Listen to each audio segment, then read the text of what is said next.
Amém, queridos. Eu tenho percebido a necessidade de compartilhar sobre um dos princípios elementares da doutrina cristã, que é a fé em Deus. Nós temos passado por um tempo difícil, tempo de muitas lutas, muitas tribulações, e mais do que nunca é necessário nós falarmos sobre a importância, destacarmos a importância de termos uma fé inabalável, de termos uma fé bem solidificada. Então, juntamente com tudo isso, também tem sido crescente a relativização, a negação dos valores absolutos do reino de Deus. E em meio a esse desafio, que nós precisamos é de fé, essa virtude, importante, esse fundamento importante para o nosso caminhar. Abra a tua Bíblia no livro de Provérbios capítulo 3. Provérbios capítulo 3, vamos ler 2 versículos, o 5 e o 7.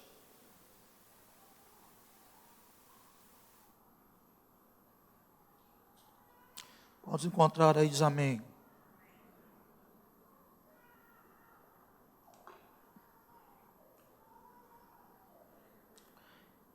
Provérbios 3, 5 diz assim: confia no Senhor de todo o teu coração e não te estribes no teu próprio entendimento. Reconhece-o em todos os seus caminhos e Ele endireitará as tuas veredas. Esse texto manda confiar no Senhor e manda reconhecê-lo. E nesse texto também ele aponta essas condições como meio para a restauração de veredas ou restauração de caminhos. E ele fala dessas condições como uma garantia para nós alcançarmos os alvos que temos em Deus, porque com veredas, caminhos tortuosos, é impossível que a gente alcance aquilo que Deus tem para a nossa vida. Então, o autor está dizendo que nós devemos reconhecer o Senhor em todos os nossos caminhos e, como consequência, Ele vai consertar, Ele vai endireitar nossas veredas ou endireitar os nossos caminhos. O verso 5 também diz assim: confia no Senhor de todo o teu coração e não te estribes no teu próprio entendimento. Ele fala sobre a importância de confiarmos no Senhor de todo o nosso coração, e isso significa confiar no Senhor com toda a integralidade do nosso ser. É confiar no sentido de esperar, de colocar nossa confiança em alguém que é totalmente digno. O Salmo 54, verso 4, dentre tantos outros textos das Escrituras que fala sobre a importância da fé, mas eu quero destacar esse texto, o Salmo 54, 4, que diz assim: eis que Deus é o meu ajudador, o Senhor é quem me sustenta a vida. Vou repetir: eis que Deus é o meu ajudador, o Senhor é quem me sustenta a vida. Bom, queridos, não pode haver uma confiança parcial em Deus. Ou nós confiamos no Senhor de todo o nosso coração, ou nós colocamos no Senhor toda a nossa confiança, ou nós não vamos desfrutar da recompensa, do resultado que só a fé pode nos assegurar. Nós não podemos colocar a nossa fé em Deus, colocar a nossa fé em nós mesmos, e colocar também a nossa fé nos recursos humanos. O texto diz: confia no Senhor de todo o teu coração. Confia no Senhor com toda a tua alma, toda a tua força, todo o teu entendimento. Confia no Senhor com toda a integralidade do teu ser. Não se apoie, não se estribe em absolutamente nada. Confie plenamente no Senhor. Salmo 118, verso 8 diz que melhor é confiar no Senhor do que confiar nos príncipes. A parte B do verso 5 diz que para não nos estribarmos no nosso próprio entendimento. Não se estribar no sentimento, no nosso próprio entendimento, significa não se apoiar no seu próprio entendimento. Isso significa autoconfiança. E nós sabemos que a autoconfiança é o passo para as frustrações e, consequentemente, para os sofrimentos, porque autoconfiança é manifestação do orgulho. Autoconfiança é evidência de pessoas que presidem a própria vida. E nós percebemos alguém que é autoconfiante, alguém que se estriba no próprio entendimento, alguém que confia no seu taco, nós muitas das vezes identificamos no teor do vocabulário, naquilo que normalmente as pessoas falam, normalmente as seguintes expressões: eu sei o que eu estou fazendo, ou eu resolvo, eu tenho a solução, ou não faço porque eu não tenho vontade, ou faço porque eu estou com vontade. E a vontade dela, não é a vontade de Deus. Ou eu não estou sentindo. Quem anda por fé não é influenciado pela sua carne. Quem anda por fé não é influenciado por suas emoções.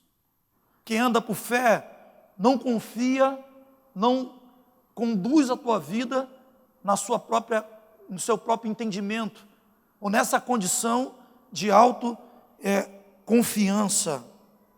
Quem confia no Senhor, quem anda na dependência de Deus, diz o que está lá em Mateus 6,10, naquela oração do Pai Nosso, quando ele diz que oração para nós, que venha a nós o teu reino, seja feita a tua vontade.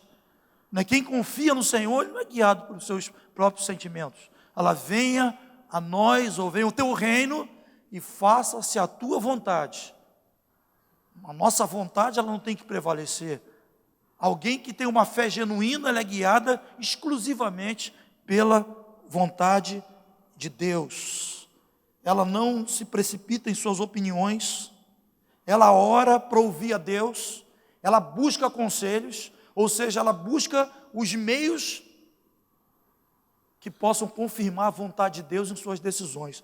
Eu estava conversando recentemente sobre algumas atitudes da minha mãe, que me ensinou, deixou assim um legado muito bom para a minha vida. Normalmente, quando ela estava diante de alguma situação difícil, alguma adversidade, algum conflito, necessidade de alguma resposta para algo muito sério, ela, às vezes, diante de uma enfermidade, alguma coisa assim, ela buscava alguém para orar. Eu preciso ouvir Deus, eu preciso confirmar a vontade de Deus sobre essa situação que eu estou vivendo. E às vezes ela saía para algum desses profetas aí, eu já fui algumas vezes, pequenininho, e aí ela ia orar, e às vezes ela ia a algumas pessoas específicas que tinham essa carga profética, confirmava também outras fontes, e ela só procedia dentro daquela questão, segundo aquilo que ela tinha convicção de que era a vontade de Deus. Isso não é uma doutrina, é um exemplo de fé. Esse é um exemplo que nos ensina a gente não ser alguém autoconfiante. A razão das frustrações, a razão dos sofrimentos está relacionada à autoconfiança. Autoconfiança é sinônimo de orgulho. Autoconfiança é sinônimo de soberba. E a Bíblia diz que Deus resiste aos soberbos, mas aos humildes Ele dá a sua graça. Quem confia em Deus, busca direção de Deus, anda segundo a vontade de Deus, procura confirmar a vontade de Deus para a sua vida e obedece. Não é guiado pelas suas emoções, é guiado exclusivamente pela fé. Hoje, há muita gente que recorre ao Google para buscar resposta para aquilo que elas precisam. E elas vão para o Google procurar resposta, mas vão filtrando aquelas que mais agradam. E aí, se apegam muitas das vezes a essas informações como verdade absoluta. Então ela está diante de um dilema. Eu canso de ver isso. Ela vai ao médico e tem um diagnóstico. Ela vai para casa e, o que é isso? O que é isso? E aí, já sei, aqui está dizendo que é. Eu estou entendendo. Vai lendo, vai lendo. O que nós deveríamos fazer primeiro? Exercitar a nossa fé. Orar, colocar diante de Deus. E a oração não é um monólogo, a oração é um diálogo. Quando nós oramos, nós estamos dizendo, na prática, que nós confiamos em Deus, que nós esperamos do Senhor a solução, esperamos do Senhor a direção, esperamos do Senhor a resposta. Confia no Senhor de todo o teu coração e não te estribes no teu próprio entendimento. Reconhece o Senhor. O texto diz, reconhece-o. Repete essa expressão comigo, diz reconhece-o. Diz outra vez, reconhece-o. E o texto está bem assim, bem amplo, de reconhece-o em todos os seus caminhos. Caminho, no hebraico, também pode ser traduzido, né, por trajeto ou modo de agir. Então, no original, o caminho pode ser um trajeto, mas o caminho também no original está relacionado a um modo de agir, a um estilo de vida. Reconhecer Deus é ver Deus em tudo que envolve a nossa vida. Nós estávamos cantando uma canção aqui que diz assim, a porta aberta é você, não é isso? Porta aberta é você, porta fechada é você, sei lá. A porta aberta é você, ou seja, tempo fechado é você, tempo ruim é você. Ou seja, independente das circunstâncias, seja noite, seja dia, tenha chuva ou tenha sol, Ele segue sendo Deus. Ele não muda. Ele é o mesmo ontem, Ele é o mesmo hoje, será eternamente. Ele não muda. Mas como que nós mantemos essa convicção? Pela fé. Pela fé. A fé não está relacionada às variações de nossas emoções. Fé. Reconhece-o em todos os seus caminhos. Nós precisamos ver, precisamos reconhecer Deus em tudo que envolve a nossa vida. Nós precisamos ter certeza, ter fé de que Deus está conosco sempre, de que Deus não perde o controle de absolutamente nada. Quando nós confiamos, quando nós cremos que o Senhor está conosco, nós descansamos nas adversidades. Nós podemos dizer, está difícil, os ventos estão fortes, estão contrários, mas o Senhor é o meu pastor, nada me faltará. É interessante que o Salmo 23 é um acalento para a nossa alma, o Salmo 23, mas o Salmo 23 diz que o vale da sombra da morte e os pastos verdejantes é uma possibilidade na vida de todos nós. Agora, qual é a bênção desse Salmo? É que ele diz que o Senhor está conosco, ainda que nós andamos pelo vale da sombra da morte, ele diz que o Senhor está conosco, Ele está conosco, isso faz toda a diferença. Então, ainda que as lutas estejam grandes, ainda que você esteja passando pelo vale da sombra da morte, o Senhor está conosco, o Senhor está contigo, e nós desenvolvemos essa convicção pela fé, amém ou não amém? Amém? Romanos 5,3 diz que nós devemos nos gloriar nas tribulações. Apóstolo Paulo diz que devemos nos gloriar nas tribulações, sabendo que as tribulações produzem perseverança. A fé genuína se gloria na tribulação. Por que ela se gloria na tribulação? Porque sabe que Deus tem um propósito em tudo que nós passamos. Ele está dizendo o seguinte, que tribulação vai produzir perseverança. Então você pode dizer, cara, eu estou passando por uma luta, eu estou passando por fortes tribulações, mas eu vou suportar, eu não vou fraquejar, eu não vou retroceder, eu não vou olhar para trás, porque eu sei que depois de um tempo eu vou me tornar uma pessoa mais perseverante. Por isso ele está dizendo isso, que nós devemos nos gloriar nas tribulações, gloriar porque as tribulações vão produzir perseverança. Deixa eu dizer uma coisa, eu estive aqui, uma última reunião que eu estive aqui, o Arthur estava ministrando, e tinha uma pessoa para orar, que essa pessoa está sofrendo de um câncer. E quando eu soube dessa história, eu falei, eu quero orar por essa pessoa. E vinha uma semana difícil, né? E aí ela subiu. E quando eu olhei para o rosto dela, eu falei, rapaz, tem um negócio de Deus aí. Ou seja, a expressão e o discurso estava muito acima da adversidade que ela estava enfrentando. E quando ela sentou, estava eu, minha esposa, mais um irmão, quando nós pusemos as mãos sobre ela. Pensa no Pentecoste. Pensa a vontade de sapatear, sair rodando. Pensa, mas como isso? Doente, uma enfermidade que causa espanto, que deixa as pessoas desesperadas. Nós estávamos nos alegrando na presença do Senhor. Pensa no cheiro de eucalipto que tomou aquele lugar. Aquela coisa gostosa, o fluir de Deus. E fiquei muito edificado. Eu falei para Eliana, Deus guardou a minha porção para esse momento aqui, tão especial, tão particular. E eu falei com ela, querida, eu não sei muito bem, mas Deus já começou a fazer algo na tua vida, muito poderoso, muito especial. E a gente testifica na tua expressão, no teu olhar. E o melhor de Deus está por vir. Quando nós saímos, eu falei, Eliana, nossa porção estava ali. A fé não é emotiva. A fé não é guiada por aquilo que você vê. A fé não está condicionada ao diagnóstico médico. A fé não está condicionada aos nossos sentimentos. A fé não é emotiva. O que o apóstolo Paulo está dizendo, que nós devemos nos gloriar na tribulação. Sabe o que é isso? Cara, a maior tribulação, eu tenho que me gloriar na tribulação. Porque quando nós nos gloriamos na tribulação, o texto está dizendo que a perseverança é formada, é construída.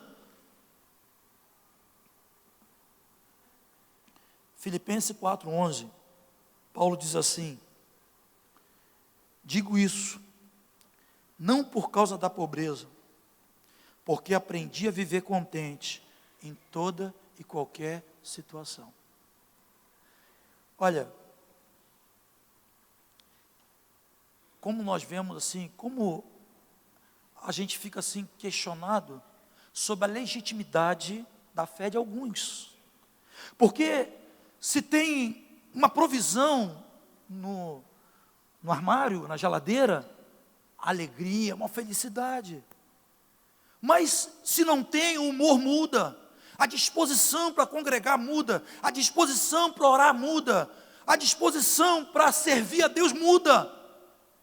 O apóstolo Paulo está dizendo aqui que ele aprendeu a viver contente em toda e qualquer situação. E o verso 13 ele diz assim, tudo posso naquele que me fortalece. Os crentes gostam desse versículo aí. Esse versículo é campeão de caixinha de promessa.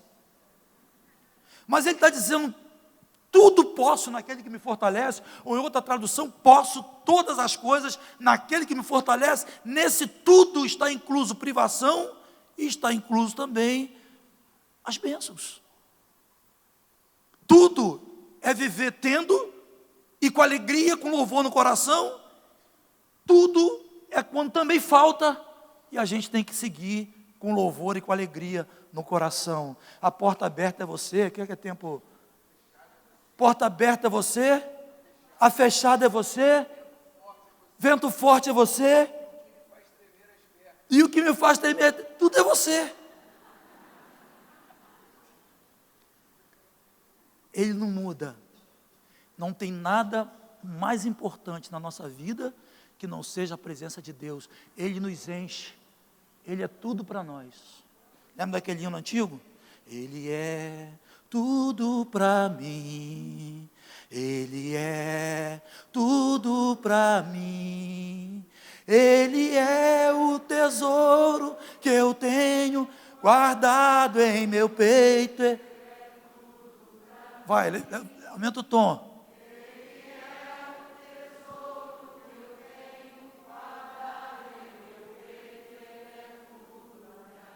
Tudo. O que é tudo? O que é tudo? Tudo. Se faltar o pão, você glorifica Ele? Se tiver pão, você glorifica Ele? Se tiver com dor, você glorifica Ele? Se tiver sem dor, glorifica também? Você sabe em que contexto que Paulo escreveu a carta aos Filipenses? Paulo estava preso. E a prisão daquela época não é igual a de hoje não, que o cara toma uísque, leva lagosta, não é não. A prisão daquele tempo eram prisões subterrâneas, fria, escura. Paulo estava naquela condição, preso. E ele escreveu essa carta aos Filipenses. E dentre tantas coisas bonitas que ele escreve na carta aos Filipenses, ele diz: alegrai-vos no Senhor. Outra vez vos digo, alegrai-vos no Senhor. Bom, o cara estava preso.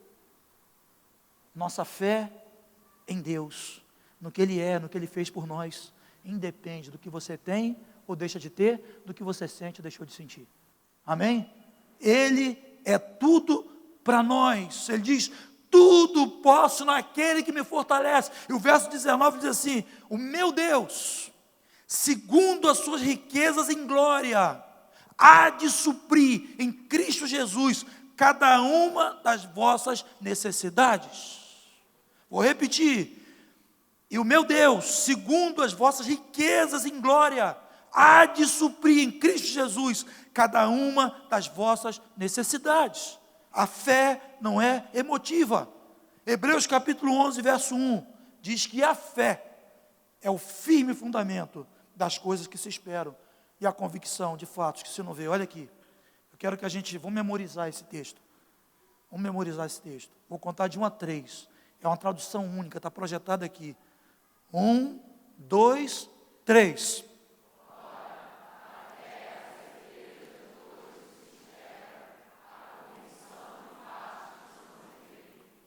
A fé é certeza de coisas que se esperam. Escuta, quem aqui está esperando alguma coisa em Deus aqui? Levanta assim, ó. Estou esperando tanta coisa. Recebi muito de Deus, mas eu sei que o melhor está por vir, né? O melhor de Deus está por vir. Então, veja bem ali, olha ali, olha ali. A fé é a certeza de coisas que se esperam. A fé é a convicção de fatos que se não veem. Tem uma tradução, que eu destaquei ela aqui, que diz assim: a fé é o firme fundamento das coisas que se esperam. Convicção de fatos que se não veem. Esse texto, ele mostra que a fé é uma certeza de coisas que não são vistas, mas que elas vão chegar em nossas mãos. Esse texto fala de expectativa de uma recompensa futura. Por isso que o arsenal do inimigo está direcionado para destruir a nossa fé. Porque quando o inimigo destrói a tua fé, você caminha em função de quê? Você paga um preço em função de quê? Você já não tem mais esperança de que você vai receber o que você está esperando da parte de Deus. Você já não tem mais convicção naquelas verdades que a Bíblia chama de âncora da nossa fé, aquilo que nos sustenta, que nos guarda, que nos mantém de pé.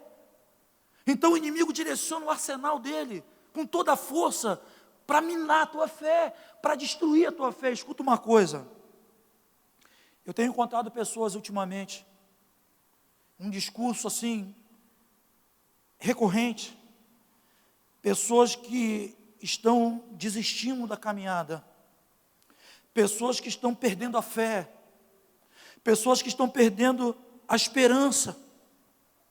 Mas o texto diz que a fé é a certeza das coisas que se esperam. Repita uma frase comigo, diz assim: o melhor de Deus está por vir. Você tem certeza disso? Que a fé é a certeza de coisas que se esperam. Repita novamente: o melhor de Deus está por vir. A fé é a certeza das coisas que se esperam. Abra a tua Bíblia, 1 Tessalonicenses, pode projetar aqui, 1 Tessalonicenses capítulo 4. Eu quero te falar sobre coisas que estão por vir, e que o inimigo quer tirar do nosso coração. O inimigo quer roubar a nossa esperança, e uma vez que a nossa esperança, a nossa fé é roubada, nós não temos razão para pagar um preço, para caminhar. Olha, Avalie esse texto. Diz assim comigo, a fé é a certeza de coisas que se esperam. Diz outra vez, a fé é a certeza de coisas que se esperam.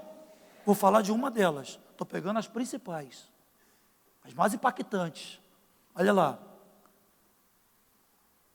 Não é um não, é 16.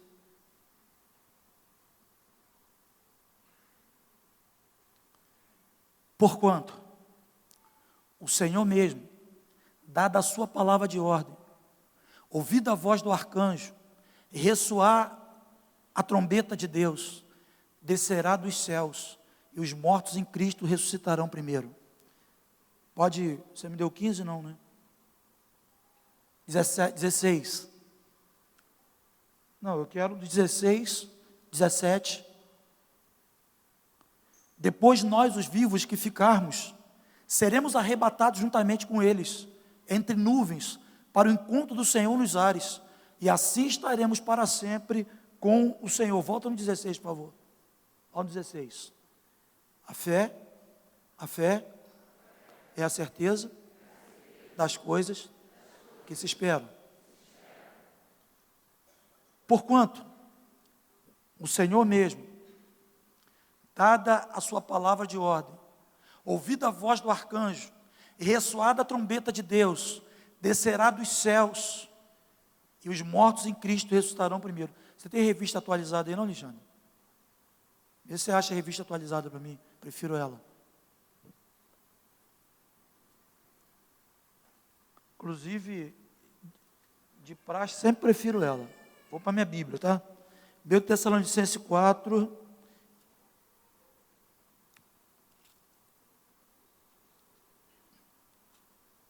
Vou aqui na minha tradução.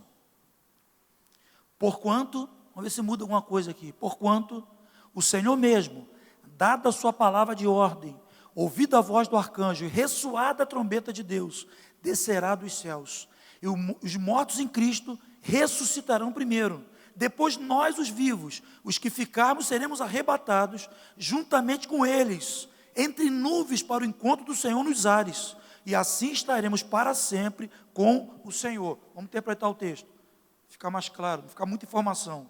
Está dizendo o seguinte, que um dia uma trombeta vai tocar, escuta, um dia uma trombeta vai tocar. O som dessa trombeta será ouvido universalmente. Todo ser vivo desse planeta vai ouvir o som dessa trombeta. Um dia, repentinamente, essa trombeta, ela vai soar. E ele diz que os mortos em Cristo, eles vão ressuscitar primeiro. Todos aqueles que partiram, que morreram, que dormem em Cristo, o texto está dizendo que quando a trombeta tocar, para acordar você. Quando a trombeta tocar, o texto que esses mortos, onde eles estiverem, cremados no fundo do mar, na geleira, eles vão ressurgir. Vão ressurgir tudo. Loucura, hein? Eles vão ressurgir, isso texto está dizendo, eles vão ressurgir. E aí depois, a igreja, ela vai ser arrebatada. Então o morto toca a trombeta, sobe a igreja, sobe os mortos em Cristo e encontra com o Senhor nas nuvens. E o texto diz que nós vamos estar eternamente diante dele. A fé é a certeza das coisas que se esperam e a convicção de fatos que se não veem. Escuta, perguntar para você, será que essa verdade te estimula a caminhar? Essa verdade te estimula a perseverar no Senhor? Será? Vale a pena pagar o preço? Vale a pena se manter fiel?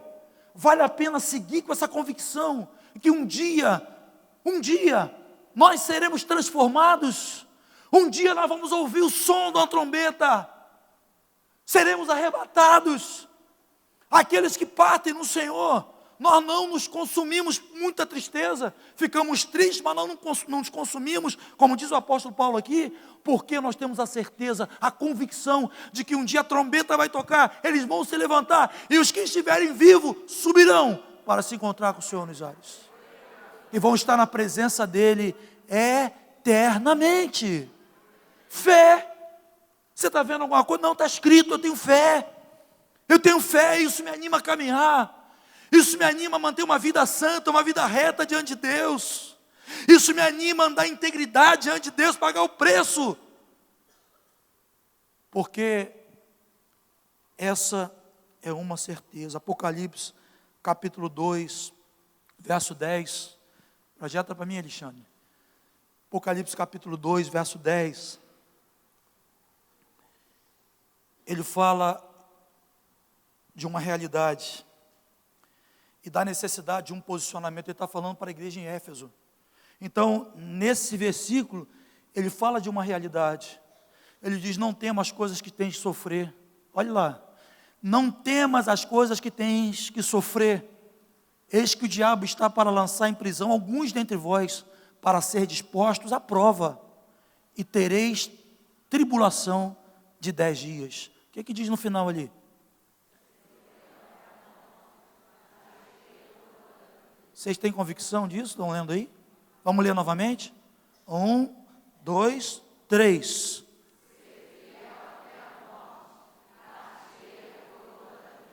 Jesus disse assim: no mundo tereis aflições, mas tem de bom ânimo, eu venci o mundo. Ele falou de uma realidade, mas ele falou de uma capacidade que ele nos dá para superarmos as adversidades e as tribulações da vida. Ele diz: não temas as coisas que tens de sofrer. Não precisa ficar com medo, não. Não temas as coisas que tem que sofrer. Ele está dizendo: o inimigo vai vir, vai tentar, viram provas, tribulações, está tudo ali, ó. Mas diz assim: ser fiel até a morte, que eu vou te dar a coroa da vida. Diz para a pessoa que está ao teu lado: não precisa ter vergonha não, de ser fiel até a morte.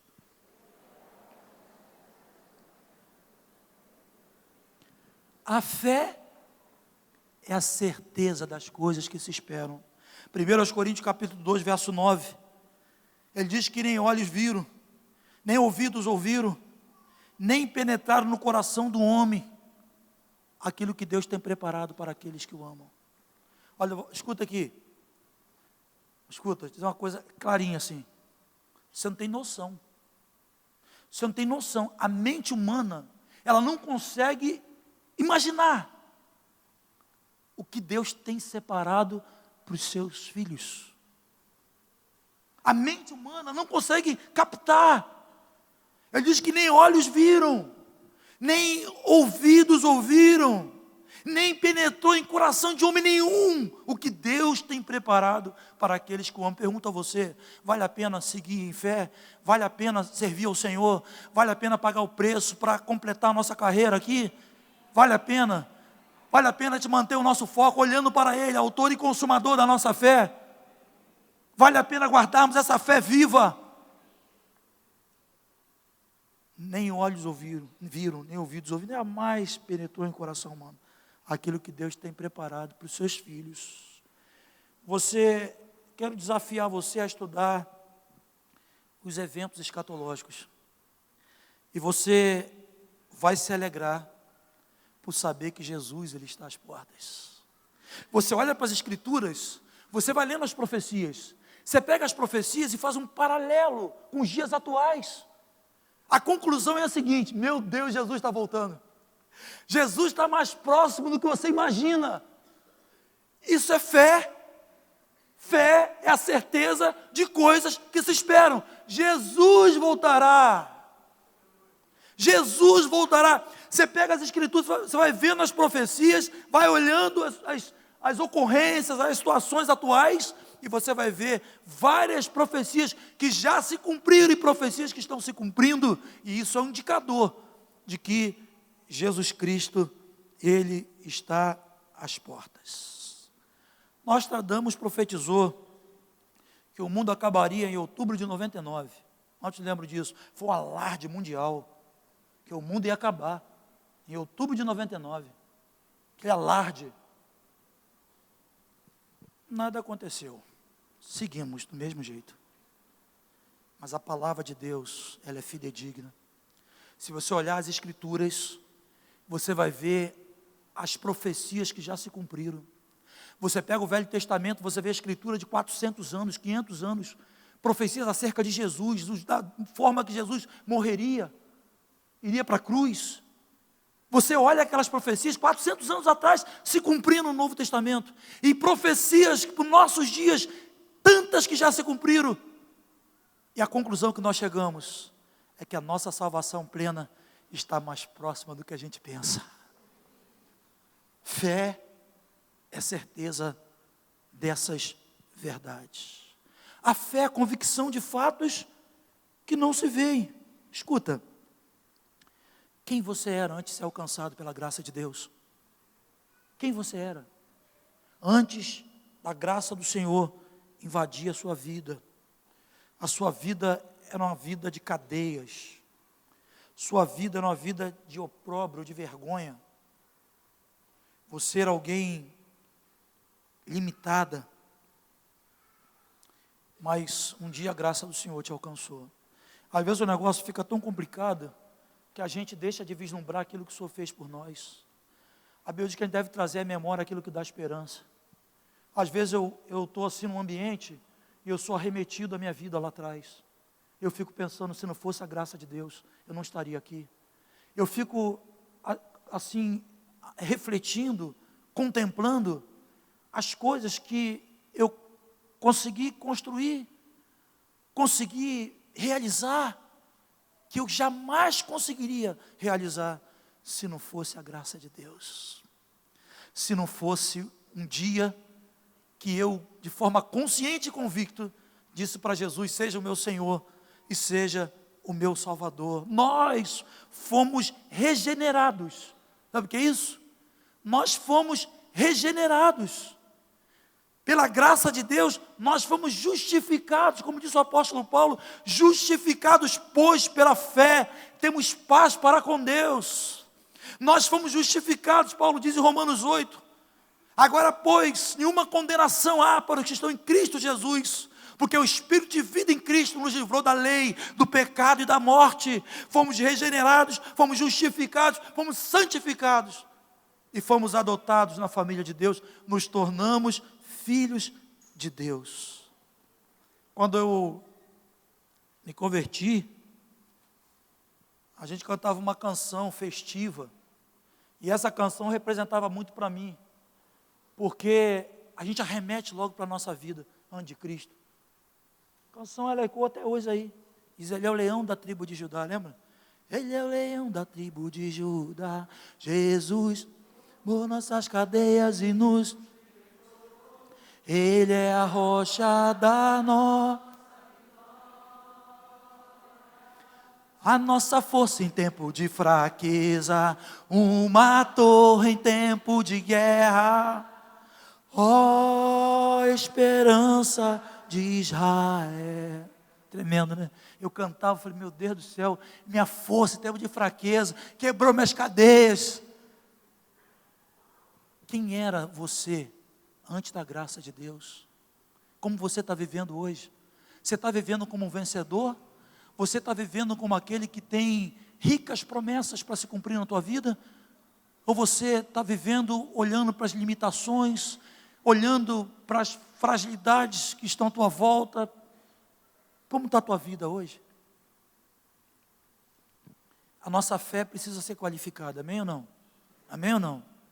A nossa fé precisa ser qualificada. E como a nossa fé é qualificada? Quando nós temos de fato Jesus como nosso referencial. Para onde você quer olhar? Hebreus capítulo 12, verso 2 diz assim: olhando para Ele, o autor e consumador da nossa fé. Onde você tem colocado os seus olhos? Há uma canção que a gente diz assim, que canta e diz: põe meus olhos, volto meus olhos. Para onde você tem olhado? Olhando para Jesus. Por que eu olho para Ele? Porque Ele é autor da minha fé. Olha lá, olhando firmemente para o autor, consumador da fé. Olhando firmemente para Ele. Ele é autor e Ele é consumador da nossa fé. Então a fé ela precisa ser qualificada. E a nossa fé é qualificada quando nós temos sempre Jesus como nosso referencial.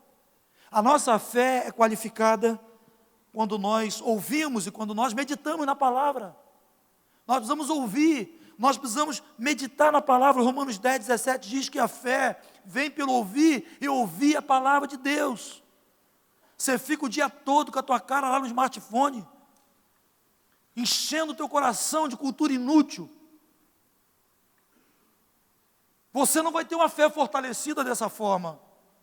A fé vem pelo ouvir a palavra cantada, palavra falada, lendo a palavra escrita.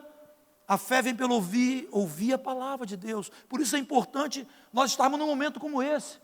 Por isso é importante nós estarmos congregados, porque aqui a menção da palavra, e essa palavra te fortalece, essa palavra qualifica, ela aumenta a tua fé. Nós qualificamos a nossa fé orando. Eu gosto desse texto de Judas 20, que ele diz que nós edificamos a nossa fé santíssima orando no Espírito. E nós edificamos a nossa fé, ela é edificada quando nós oramos no Espírito. Deixa eu te fazer uma pergunta, para a gente ir para os finalmente. Como está a tua fé hoje? Como está a tua fé? Tua fé está forte? Está firme? Tua fé está vacilante? Você está dentro daquele grupo que diz que eu estou fraco, estou desanimado, já não tenho mais aquele estímulo. Por que você não tem mais aquele estímulo? Você tem a garantia da vida eterna. Se morrer agora, vai se encontrar com Cristo. Uma hora, lembra da trombeta? Eu tinha que ter trazido o chofar hoje, né, cara? Caramba. Lembra da trombeta? Do som universal, som do céu, creio. Som universal, vai tocar essa trombeta. Quem estava lá nos túmulos, né, cremado, pozinho que jogou no mar, no monte, vai aparecer tudo, como eu não sei. Como vai ser essa organização bioquímica, eu não sei, mas vai surgir tudo. Os mortos ressuscitarão primeiro. Nós, os vivos, eu não sei se eu vou estar lá espero que sim.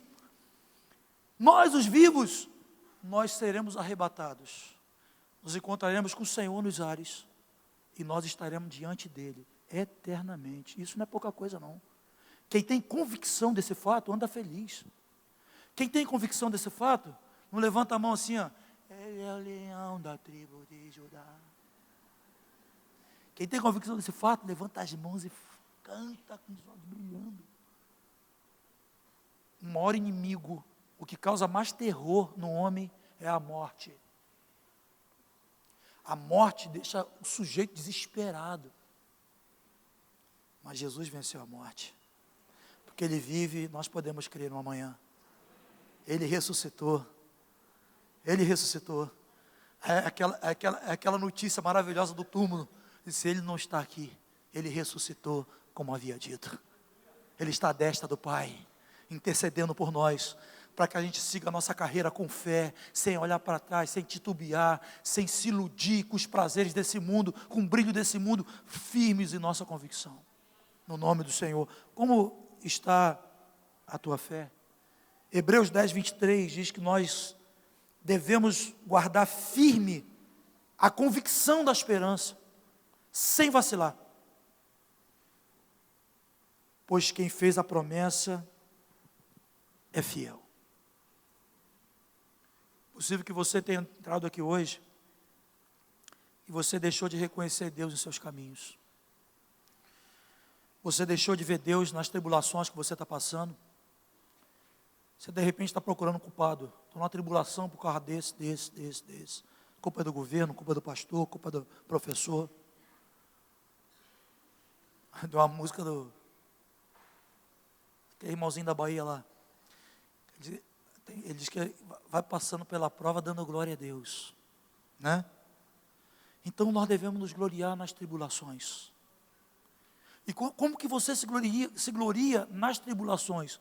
Quando você tem certeza que as tribulações, elas vão fazer de você uma pessoa perseverante. Porque Os níveis de prova que nós passamos têm prazo. Salmo 35. O choro pode durar uma noite, mas a alegria vem pela manhã. Uma hora o sol brilha. Está feio o tempo, está fechado, tem trovão, tem chuva. Uma hora o sol brilha. Não tem um justo que termine o teu ciclo só no escuro, na tribulação. A tribulação vai produzir em nossa vida perseverança.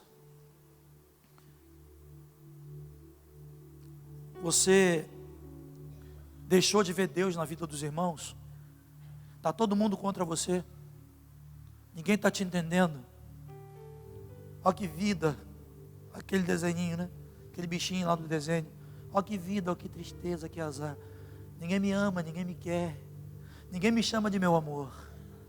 Você deixou de ver Deus na vida dos irmãos? Essa é uma herança que o Senhor nos deu. Mas não são pessoas ideais, são pessoas reais. São pessoas que estão num processo de aperfeiçoamento, como você está. Pessoas que têm possibilidade de acertar contigo e errar contigo, mas são teus irmãos. A igreja, acerca da qual Jesus diz que os portais do inferno não prevalecerão contra ela. A igreja é nosso lugar de refúgio. A igreja é nosso lugar de proteção. A igreja é nosso lugar de provisão. Então, será que por algum momento você deixou de ver Deus na vida dos irmãos? Está todo mundo errado, você que está certo? Será que você instalou no teu coração uma indisposição de pertencer, congregar? Que você deixou de ver Deus na vida dos irmãos? Deixou de olhar histórias aqui que não tem nenhuma outra explicação de transformação, de mudança que não foi a graça de Deus? Reconhece o Senhor em todos os seus caminhos, Ele endireitará as suas veredas. Você deixou de ver Deus na vida daqueles que te guiam no Senhor? Ah, você não gostou do tom que falou contigo? Que é isso? Não destrui o que é essencial por causa de uma questão circunstancial. O que é essencial? Nós somos irmãos, filhos do mesmo Pai, amados por Deus. Estamos num processo, sendo limpos, transformados, de fé em fé, de glória em glória. Você deixou de ver Deus na tua família e você parou de lutar pela tua família. Uma indisposição se instalou no teu coração. E você está dizendo: não aguento mais esse menino, não aguento mais essa menina, não aguento mais essa mulher, não aguento mais esse homem. Você deixou de ver aquele dia que você começou uma história com alguém, que você sabe que foi na vontade de Deus. Você esqueceu daquele voto lá que você fez, aquele voto que você declarou diante de Deus e testemunhas, que você estaria honrando essa pessoa, andando com ela, até que a morte separasse vocês. Você deixou de ver Deus, deixou de ver Deus. Às vezes eu converso, trago à memória as nossas histórias. Eu lembro claramente quando Deus falou comigo, e aquela mulher que está ali, linda ali me olhando, falou comigo claramente, que ela era a mulher que Deus tinha separado para mim. E uma das melhores coisas que aconteceu na minha vida, foi ter recebido, e ela ter também me recebido, essa mulher como minha esposa. Eu seria um homem incompleto, ministerialmente, se eu não tivesse essa maravilha ao meu lado. Ela me ajuda a ver melhor as coisas, é cúmplice, companheira. Mas você não passa tribulação não, Samuel? Passo. Brigo. Mas jamais as questões circunstanciais vão destruir a essência que nós temos no Senhor. E até que a morte nos separe. Você deixou de ver Deus na tua esposa? Está falando que não deve?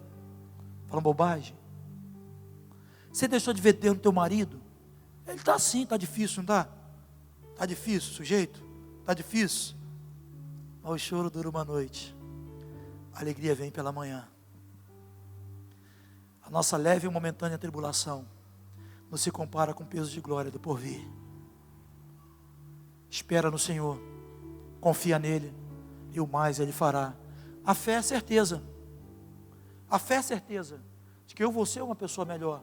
A fé é certeza de que o problema que eu estou enfrentando, ele vai ser resolvido. A fé é certeza de que um dia esse corpo aqui, ele vai ser transformado num corpo glorificado. A certeza é que um dia nós vamos ter um novo céu, uma nova terra, que Ele enxugará dos olhos todas as lágrimas. E quando nós olhamos para a palavra e a gente crê, a gente paga o preço, a gente caminha. A gente caminha. Tudo se torna mínimo, todo esforço, tudo que você fizer, que na verdade o Senhor já fez tudo por nós, não se torna nada mediante aquilo que Ele fez e aquilo que Ele tem para mim e para você. Coloque-se de pé no nome de Jesus. Que o Espírito Santo incendeie o teu coração nessa noite. Revigore a tua fé no nome de Jesus.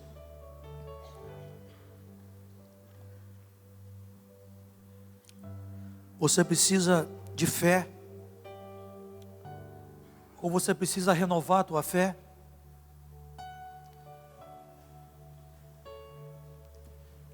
Você deixou de reconhecer Deus nos seus caminhos? Quando você começa a desanimar, quando você começa a estagnar, a tua fé está sendo roubada. Tua esperança está sendo roubada. Mas você precisa se voltar para Deus. Por algumas vezes, os discípulos disseram para Jesus: Senhor, aumenta-nos a fé. Senhor, dá-nos fé. Eu creio que você precisa ser sincero nessa noite e dizer para o Senhor: Senhor, me dá fé. Senhor, renova a minha fé. Aviva-me, Senhor. Aviva a minha fé, fortalece a minha fé. Não permita que eu seja guiada pelos meus sentimentos. Não permita que eu seja guiado pelo meu ego. Que as minhas emoções não venham interferir no meu relacionamento contigo. Você precisa dizer para o Senhor com toda a sinceridade: renova, Senhor, minha fé. Fortalece a minha fé. No nome de Jesus.